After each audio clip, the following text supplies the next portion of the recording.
तेरा कलाम रहेगा कायम पहाड़ जब ना रहे खुदाया, तेरे मुंह की एक बात भी टलेगी ना चाहे कुछ भी हो। तेरी मान दिए है जिंदा सोने से भी कीमती, मेरा दिल ये दे गवाही है ये किताब अजीम। नाज़िल करे अपना कलाम, शिकस्ता दिलों को सुकून मिले, तारीकी दूर हो मेरी राहें रोशन कर। दिल अपना कलाम कसरत से ए खुदा बदल दे, रिहाई दे कसरत से फल मिलाओ। कलाम रहेगा कायम पहाड़ जब ना रहे खुदाया, तेरे मुंह की एक बात भी टलेगी ना चाहे कुछ भी हो।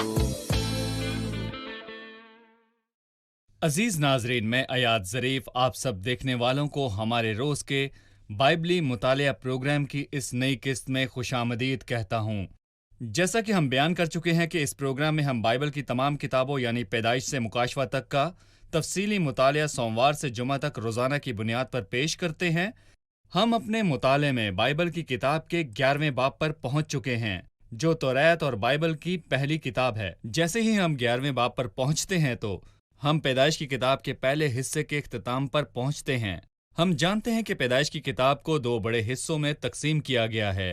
पहला हिस्सा 1 ता 11वां बाब और दूसरा हिस्सा 12वें बाब से 50वें बाब पर मुश्तमिल है। जैसे ही हम 11वें बाब पर पहुंचे हैं तो हम एक तबाही को देखते हैं जो 1 ता 11 के सेक्शन 1 में पेश आने वाले 4 बड़े वाक़यात यानी तख्लीक, ज़वाल, तूफ़ान और ज़ुबानों में इख्तिलाफ में से एक अहम और आखिरी वाक़या है। लेकिन प्रोग्राम शुरू करने से पहले मैं स्टूडियो में मौजूद अपने भाई और खुदा के खादिम भाई यूसुफ को खुशामदीद कहता हूँ। बहुत शुक्रिया आपका। और स्टूडियो में मौजूद दीगर मेहमानों को भी खुशामदीद। भाई यूसुफ, 11वें बाब के बारे में बताइए, पैदाइश की किताब में इस बाब की क्या अहमियत है? जैसा कि आपने कहा कि ये बाब पैदाइश की किताब के पहले 4 बड़े वाक़यात को बयान करता है और फिर इसके बाद हम 12वें बाब में 4 बुजुर्गों के बारे में पढ़ेंगे और 11वां बाब हमें ज़ुबानों में इख्तलाफ के बारे में बयान करता है। जैसे कि आपने कहा कि 11वें बाब को 10वें बाब से पहले आना चाहिए था और ये ज़रूरी था क्योंकि 10वां बाब ज़मीन पर कबाइल के और उनकी बोलियों के मुताबिक फैलने के बारे में बयान करता है और इस बाब में ये भी बताया गया है कि ये सारी ज़ुबानें कहाँ से आई थीं, क्योंकि दुनिया के तमाम लोग ज़मीन पर यहाँ वहाँ बिखरना नहीं चाहते थे। जैसे कि खुदा ने उन्हें फैलने का और ज़मीन को आबाद करने का हुक्म दिया, लेकिन वो एक ही जगह पर रुककर आसमान तक पहुंचने का एक बड़ा बुर्ज बनाना चाहते थे और खुदा नाखुश था। वो खुदा के आसमान तक पहुंचना नहीं चाहते थे। वो इतने भी बेवकूफ़ लोग नहीं थे और यही बात नहीं, वो लोग खुदा से अदावत में थे और खुदा को पसंद नहीं करते थे और खुदा से उन्होंने कहा कि तू यहाँ से चला जा क्योंकि हम तेरी राहों के ख़्वाह नहीं। बस वो एक ही बुर्ज बनाने के लिए जमा हुए ताकि शैतान के जरिए उसकी परस्तिश कर सकें। ये बात बहुत ही अहम है क्योंकि ये बुत परस्ती का आगाज था जो उस वक्त तक तमाम दुनिया में फैल गई थी और यही बुत परस्ती की जड़ थी। ये बाब बुत परस्ती की जड़ों और ज़ुबानों में इख्तिलाफ का पता बताता है। आजकल लोग जानना चाहते हैं तमाम दुनिया के लोगों की ज़ुबानें मुख्तलिफ क्यों हैं। इसका जवाब हमें पैदाइश की किताब उसके 11वें बाब में मिलता है। आप क्या कहेंगे? जो कि मेरे हिसाब से इलाही अदालत की एक किस्म है और हमें अपनी ज़ुबानों पर किसी किस्म का कोई फ़ख्र नहीं करना चाहिए क्योंकि ज़ुबानों का मुख्तलिफ किया जाना लोगों पर इलाही अदालत की एक किस्म है। ठीक है, मैं चंद आयात पढ़ूंगा, फिर मैं आपसे सवाल पूछूंगा। और तमाम ज़मीन पर एक ही ज़ुबान और एक ही बोली थी। और ऐसा हुआ कि मुल्क मशरिक की तरफ सफ़र करते करते उनको मुल्क सिनार में एक मैदान मिला और वो वहीं बस गए। और उन्होंने आपस में कहा, आओ हम ईंटें बनाएं और उनको आग में खूब पकाएं। सो उन्होंने पत्थर की जगह ईंट से और चूने की जगह गारे से काम लिया। फिर वो कहने लगे कि आओ हम अपने वास्ते एक शहर और एक बुर्ज जिसकी चोटी आसमान तक पहुंचे बनाएं और यहाँ अपना नाम करें, ऐसा ना हो कि हम तमाम रुए ज़मीन पर परागंदा हो जाएं। और खुदावंद इस शहर और बुर्ज को देखने के लिए उतरा जिसे बनी आदम ने बनाया था और खुदावंद ने कहा, देखो ये लोग सब एक हैं और इन सबों की एक ही ज़ुबान है। वो जो ये करने लगे हैं तो अब कुछ भी जिसका वो इरादा करें उनसे बाकी न छूटेगा। आओ हम वहां जाकर उनकी जुबान में इख्तिलाफ डालें ताकि वो एक दूसरे की बात समझ ना सकें। बस खुदावंद ने उनको वहां से तमाम रुए ज़मीन में परागंदा किया, सो वो उस शहर के बनाने से बाज आए। इसलिए उसका नाम बाबल हुआ, क्योंकि खुदावंद ने वहां सारी ज़मीन की जुबान में इख्तिलाफ डाला और वहां से खुदावंद ने उनको तमाम रुए ज़मीन पर परागंदा किया। पहले जुमले में हमने पढ़ा कि और तमाम ज़मीन पर एक ही ज़ुबान थी और नतीजतन एक ही बोली, और उन्होंने मशरिक से नकल मकानी की तो मुल्क सनार में आकर एक मंसूबा बनाया। इन वाक़यात के सिलसिले में यह मुकाम किस बात की नुमाइंदगी करता है? मेरे ख्याल से वो उस वक्त के बाद मशरिक को रवाना हो गए। हम देखते हैं कि ये किस कदर उम्दा है कि बाइबल हमें कितने खास तरीके से मशरिक के बारे में बताती है। अगर हम पैदाइश की किताब का 3, 4, 11वां और 13वां बाब देखें और फिर यसाया का 2 बाब और गिनती का 22वां बाब देखें तो हमें इन सब में एक ही तसव्वुर मिलेगा कि वो सब खुदा से दूर हो रहे थे और फिर शैतान के वो करीब होते जा रहे थे। जब खुदावन ने आदम को बागे अदन से निकाल दिया तो उसे मशरिक की तरफ भेज दिया, और फिर जब काइन भागा तो वो खुदा की हजूरी से दूर चला गया, तो वो अदन के मशरिक की तरफ गया और वहां उन्होंने भी मशरिक का सफर किया था। और जब लूत भी खुदा परस्त अब्राहम से जुदा होना चाहता था तो वो भी सबकी तरह मशरिक की तरफ गया। और यसाया में लिखा है कि वो अहले मशरिक की रसूम से पुर है। इससे कि वो अहले मशरिक की रसूम से पुर हैं से क्या मुराद है? मशरिक की बुत परस्ती और फर्जी मजहबी दास्ताने।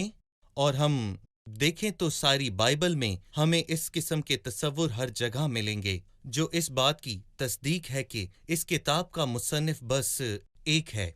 अगरचे उसने 40 किताबों को इस्तेमाल किया, लेकिन फिर भी ये सब किताबें एक ही मुसन्निफ ने लिखी हैं, और ये मुसन्निफ सिर्फ रूहुल कुदस है और कोई नहीं। बस मशरिक की तरफ जाना बगावत और नाफरमानी को जाहिर करता है। सही। बरकत तब आती है जब खुदा मुझे मशरिक से निकालकर मगरिब ले जाता है। खुदावन ने मशरिक से मगरिब तक अपने लोगों को उस मुल्क में रखा। उसने उन्हें दरिया यर्दन के मशरिक से निकालकर मगरिब में यर्दन पार किया। जब खैमा बना तो दरवाज़ा मशरिक की तरफ रखा गया ताकि जो कोई भी उसमें दाखिल हो उसकी पीठ मशरिक की तरफ हो। लेकिन नोमी ने खुदा का इनकार किया और नाफरमानी की जब वो बैतलहम से मोआब को गई, यानी मगरिब से मशरिक की तरफ लौटी, जो कि सिम्मत के खिलाफ है। इस पर जुर्माना हो सकता है, और नोमी का जुर्माना उसके शौहर और बच्चों की मौत थी। खुदा उसे बहाल करने के बाद मगरिब में लाया। मशरिक से मुराद हमेशा बुत परस्ती और नाफरमानी है। जब मगरिब इत्मीनान के बारे में बात करता है और मूसा नफ्ताली से कहता है कि जो करम से आसूदा और खुदावंद की बरकत से मामूर है, तू मगरिब और जनूब का मालिक होगा, शुमाल और मशरिक का नहीं। ये कहना दुरुस्त नहीं कि मशरिक में जाना हमेशा बरकत का मुकाम होता है, क्योंकि ये सूरज के तलू होने को बयान करता है। बस हम मसीह के जाहिर होने के मुंतजिर हैं, रास्तबाजी का अरूज। इसके बावजूद मशरिक खुदा के कलाम में क्या मानी रखता है? हिजकियेल 8 में लिखा है कि खुदा परेशान हुआ क्योंकि मगरिब की तरफ पीठ फेर कर मशरिक की तरफ देखने वाले लोग मौजूद थे। पुराने अहदनामे में खुदा के लोगों पर अदालत आने की एक वजह ये भी थी, और इसके अलावा और कोई वजह ना थी। बाइबल में मशरिक बुतपरस्ती, नाफरमानी और खुदा से दूरी को जाहिर करता है। हम एक छोटा सा वक्फा लेंगे और फिर हाजिर होंगे।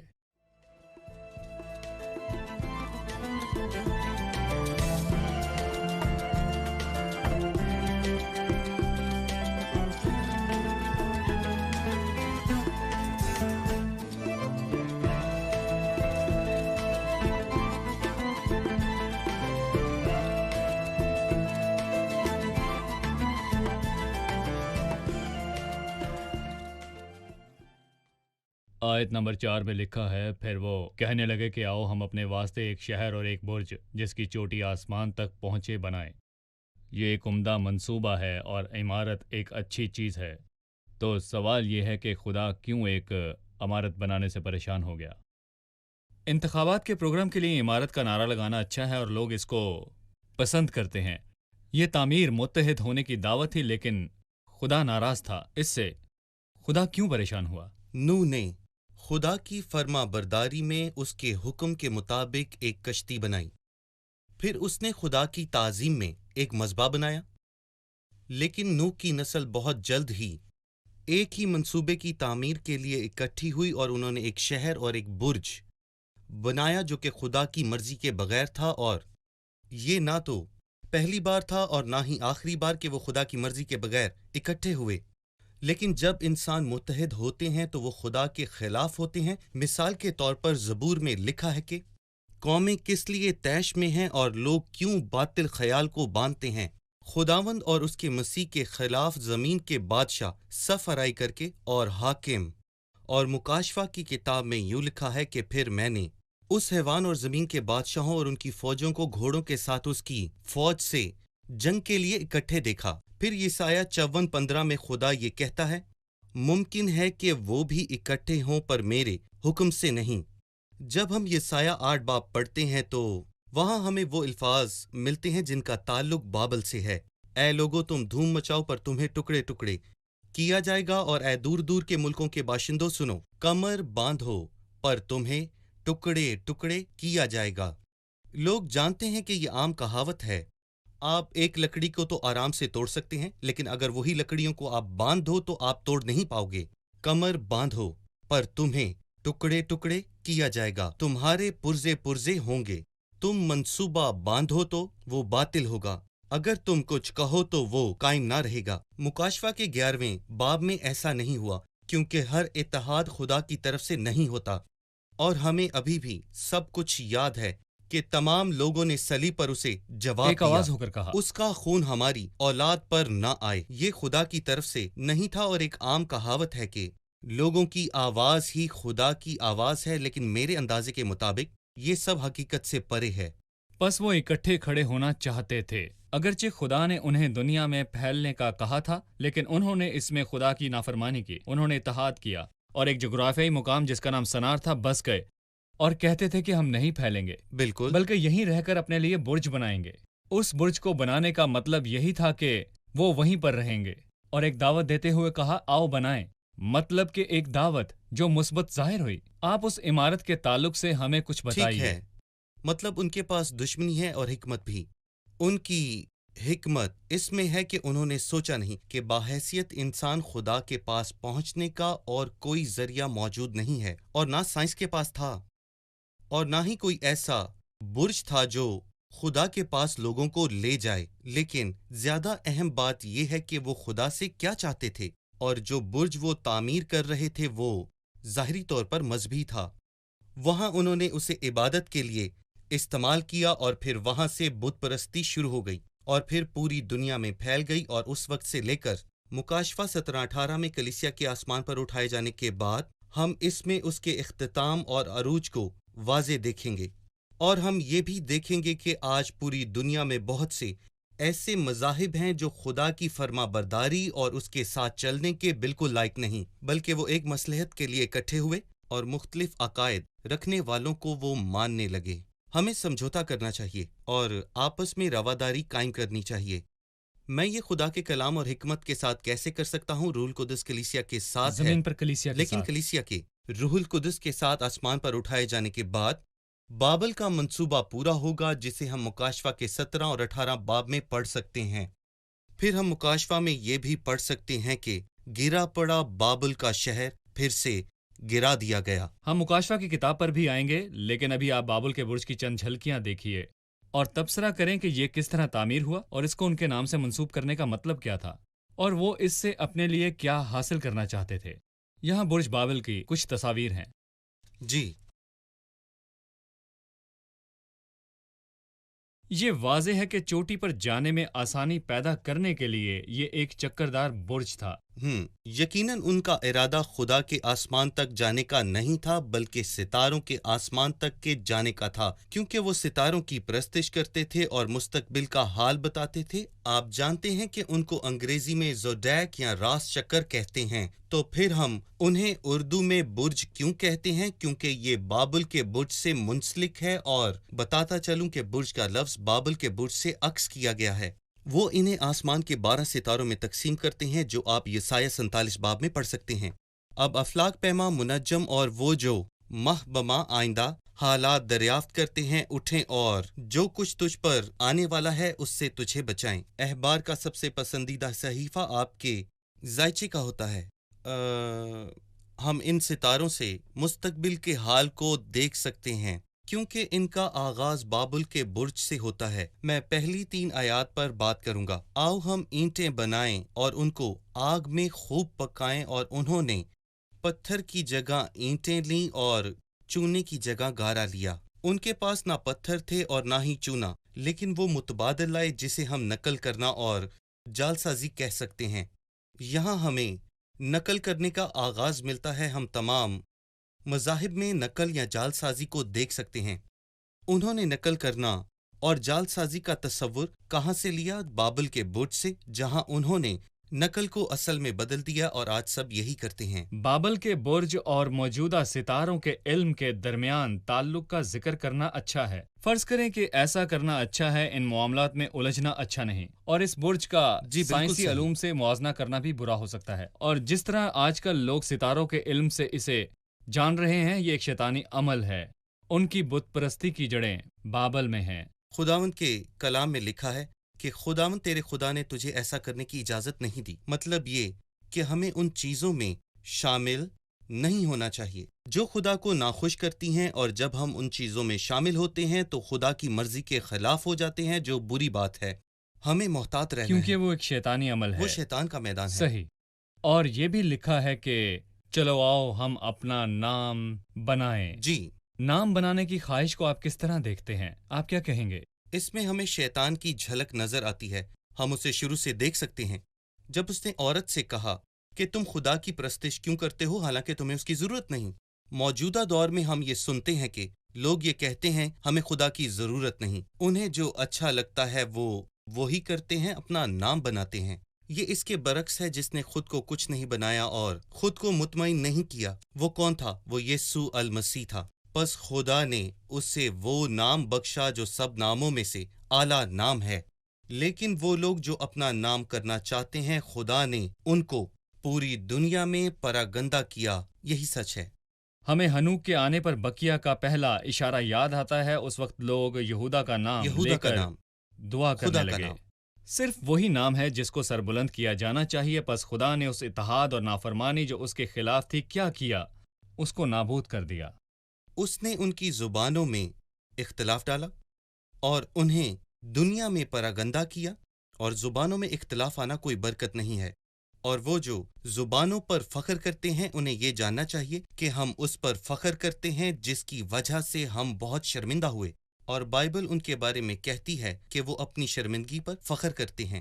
زبانوں میں اختلاف ایک زبان بولنے والے لوگوں پر خدا کی عدالت کے طور پر آیا، کیونکہ میں اس وقت کے لوگوں کی زبانوں کو خاص زبانوں میں بدل دوں گا، اور پھر یوں ہوا، تمام زمین کے لوگ دوبارہ ایک ہی زبان بولنے لگے۔ لیکن یہاں زبانوں میں اختلاف ایک خدا کی طرف سے آفت تھا جو ان پر آئی، اور یہ خدا کی عدالت کو بھی ظاہر کرتی ہے۔ لیکن وہ ہر قسم کے لوگوں سے بات کرے گا، گناہ گاروں سے بات کرے گا، کیونکہ عدالت زبانوں کو ظاہر کرتی ہے۔ وہ لوگ ایک ہی زبان بولتے تھے، اور وہ لوگ ایک ہی جگہ رہنے کے قابل تھے کیونکہ وہ ایک دوسرے کی بات کو سمجھتے تھے۔ یقیناً معلوم تھا کہ وہ لوگ الگ الگ راستے کو اختیار کرتے، اور یہ معلوم تھا کہ زمینوں کی تقسیم ہوگی، اور اس لیے آفتیں آئیں۔ اور ہمیں 11ویں باب میں بھی یہ پتہ چلتا ہے کہ اس وقت زمینوں کی تقسیم کی گئی، اور اسی کو ہم سمندروں کی اور بحروں کی علیحدگی کہتے ہیں، اور یہی سب زمین کی سطح پر پرت کا بننا اور پھر اسی طرح بر اعظموں کا بننا۔ ٹھیک ہے، ہم ایک چھوٹا سا وقفہ لیں گے اور پھر دوبارہ حاضر ہوں گے۔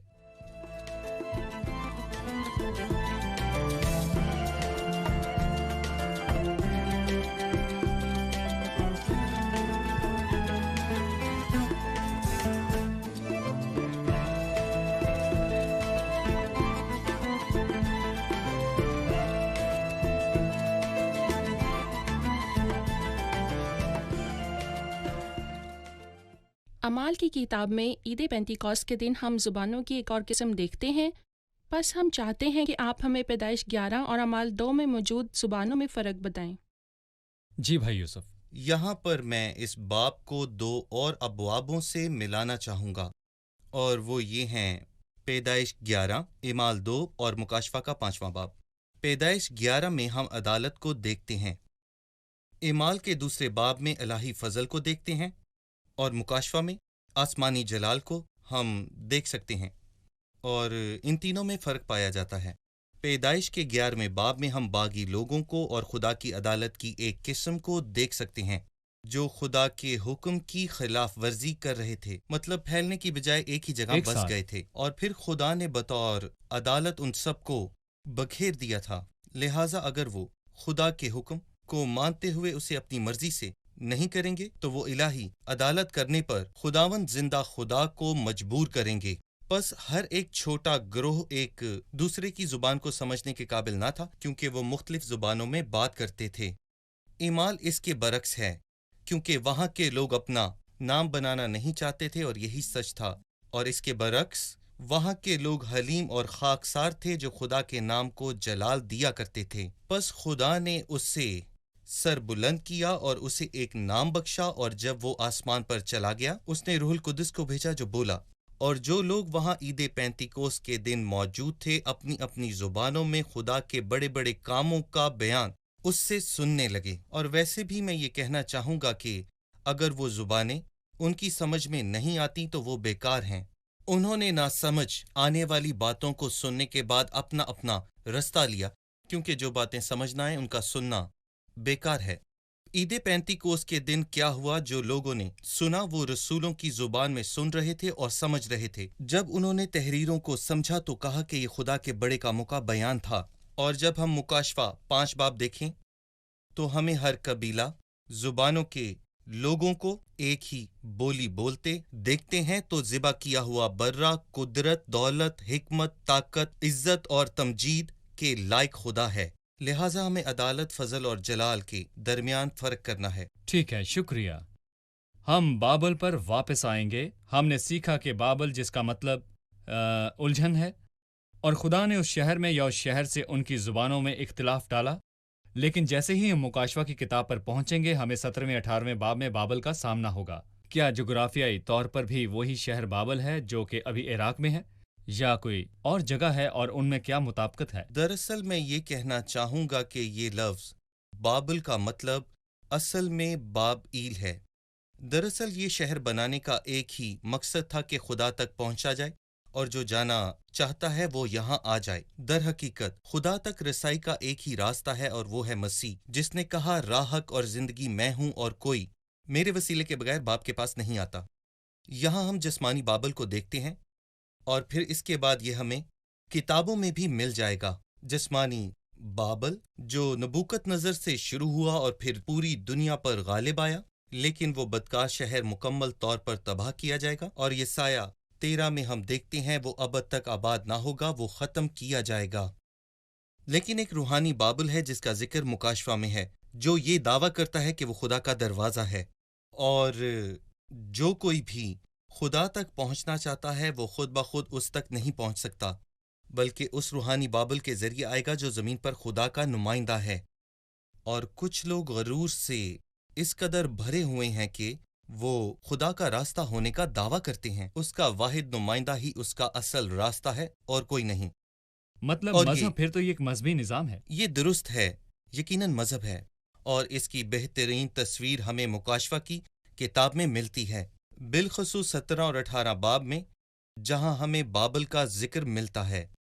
नमरूद जो खुदा का मुखालिफ था, पैदाइश की किताब में इसका जिक्र हमें मिलता है। वो एक शिकारी सूरमा था जिसने बाबल का बुर्ज बनाया। और जब हम मुकाशफा का 18वां बाब पढ़ते हैं तो यूहन्ना हैरान होकर कहता है, और मैंने उस औरत को मुकद्दसों का खून और मसीह के शहीदों का खून पीने से उन्हें मतवाला देखा, और ये देखकर मैं बहुत हैरान हुआ। तमाम दुनिया में खुदा परस्त शहीदों को कत्ल करने की बुनियादी वजह बस एक ही है, और वो है मजहब और कोई नहीं है। बस मुकाशवा 17वें और 18वें बाब में मौजूद बाबल एक मजहबी निज़ाम है जो पूरी दुनिया पर गालिब आएगा, और हकीकत में उसने पहले ही लोगों को मसीह से दूर कर दिया। कलीसिया के आसमान पर उठाए जाने के बाद यह मुकम्मल तौर पर दुनिया पर गालिब आएगा। ये यकीनन रद्द किया जाएगा और फिर अदालत को मुकाशवा 17-18 में बयान किया गया है। इसकी रूहानी जड़ें जिस्मानी बाबल से शुरू होती हैं जो कि बुत परस्ती है। ठीक कहा। सही। खुदावंद खुदा जो उसका इंसाफ करता है वही ताकतवर है। बहुत शुक्रिया। हम इस बाब के इख्तिताम पर पहुंच चुके हैं, लिहाजा मैं 10वीं आयत पढ़ना चाहूंगा। लिखा है, ये सिम का नसब नामा है, ہمیں نوح کے تینوں بیٹوں کے بارے میں بتانا چاہیے تھا، مگر اس نے سم کو مرکز نگاہ بنا کر اس سے شروع کیا۔ اس نے ہمارے لیے سم کا چناؤ کیوں کیا؟ جی، یہ مت بھولیں کہ اس نے 10ویں باب میں نسب ناموں کا ذکر کیا ہے، یافت، سم اور حام کا نسب نامہ۔ 11ویں باب میں وہ پھر ایک دفعہ سم کو مرکز نگاہ بنائے گا، کیونکہ اس کی نسل سے ابراہام آئے گا، کیونکہ ابراہام سے قوموں کی ابتدا ہوتی ہے۔ اور ہم یہ کہہ سکتے ہیں کہ پیدائش کی کتاب میں 3 ابتدائیں ہیں: آدم سے انسانیت کی ابتدا، نوح سے قوموں کی ابتدا، اور پھر ابراہام سے قوم کی ابتدا۔ صحیح۔ جب تک ابراہام تک ہم نہ پہنچیں تب تک ہمیں سم کی نسل کی بابت بتایا جاتا ہے، کیونکہ وہ سم کی تمام نسل کے متعلق نہیں، وہ سم کی نسل سے نہیں جو ابراہام کی طرف جاتی ہے، اور پھر وہ تمام لوگوں کو بھول جائیں گے جو سم، حام اور یافت کی نسل سے آئے، اور وہ صرف ایک نسل کو مرکز نگاہ رکھیں گے جو ابراہام کی ہے، جسے خدا نے برکت بخشی۔ در حقیقت اس نے قوموں میں خود کو گواہی کے بغیر نہیں چھوڑا، بلکہ اس قوم کے ساتھ اس کا ایک خاص رشتہ بن گیا تھا، اور یہی سچ ہے۔ شکریہ بھائی یوسف، یہ تشریح کافی تھی۔ خداوند آپ کو برکت دے۔ آئے مہمانوں سے کچھ پوچھتے ہیں۔ آج کے پروگرام سے آپ نے کیا سیکھا؟ یعنی وہ اپنی خدا خود ہوگی۔ پس ہم پیدائش 11 میں دیکھتے ہیں کہ لوگ اپنا نام کرنا چاہتے تھے، نتیجتاً خدا نے انہیں تمام دنیا میں بکھیر دیا۔ لیکن دوسری طرف مسیح یسوع جس کے لیے سارا جلال ہے، اس نے خود کو کچھ بھی نہیں بنایا، پس خدا نے اسے وہ نام بخشا جو سب ناموں سے اعلیٰ ہے۔ صحیح۔ ہم نے سیکھا کہ گرانا اور عمارت بنانا اپنے آپ میں کوئی برائی نہیں ہے، لیکن اہم بات خدا کی آواز کی فرما برداری ہے۔ جب نوح کو کشتی بنانے کا حکم ملا تو اس نے خدا کی فرما برداری کی، سو اس نے برکت پائی۔ لیکن 11ویں باب میں دیکھا کہ جب انہوں نے خدا کے بغیر خود پر انحصار کرتے ہوئے برج بنایا تو یہ عمل ان کے لیے لعنت ثابت ہوا۔ ہمیں حوصلہ ملا ہے کہ ہمارے پاس وہ نام ہے جس کی مانند کوئی نہیں، اور ایسا قلعہ جس کی مانند کوئی نہیں، کیونکہ خداوند کا نام ایک مضبوط برج ہے۔ ٹھیک ہے، شکریہ بھائی یوسف، آپ کا بھی خدا آپ کو شکریہ۔ برکت دے۔ عزیزو، بقیہ کے درمیان ایک تضاد ہے جسے بائبل بیان کرتی ہے۔ اس وقت سے لوگ یہوہ کا نام لے کر دعا کرنے لگے۔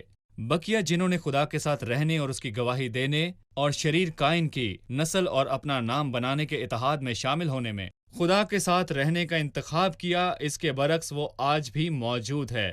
ایک بقیہ ہے جو خدا سے پیار کرتا ہے، اس کے پاس آتا ہے اور وہ ہر وقت جمع ہوتے ہیں۔ بائبل مقدس ان کے بارے میں کہتی ہے کہ کیونکہ جہاں 2 یا 3 میرے نام پر اکٹھے ہیں، میں وہاں ان کے بیچ میں ہوں۔ اس بقیہ کا یسوع کے میٹھے نام کی تعظیم کرنے، جلال دینے اور اس نام کی تشہیر کرنے کے سوا کوئی مقصد نہیں۔ تمام دنیا میں ایک اکثریت موجود ہے جو خدا سے دور جانا چاہتی ہے اور اپنا نام بنانا چاہتی ہے۔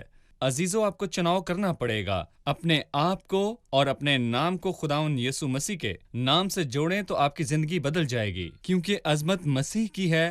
آپ مسیح کے ساتھ اس رشتے سے برکت کو حاصل کر سکتے ہیں۔ اس سے دور مت جائیں اور اس سے اپنی پیٹھ مت پھیریں، بلکہ اس دنیا میں اپنا نام بنائیں اور خدا کو جلال دیں۔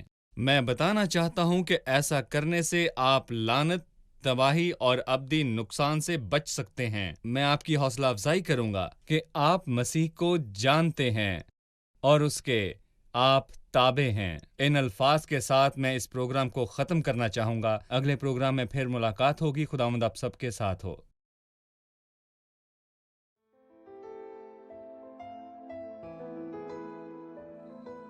تیرا کلام رہے گا قائم، پہاڑ جب نہ رہے خدایا، تیرے منہ کی ایک بات بھی ٹلے گی نہ، چاہے کچھ بھی ہو۔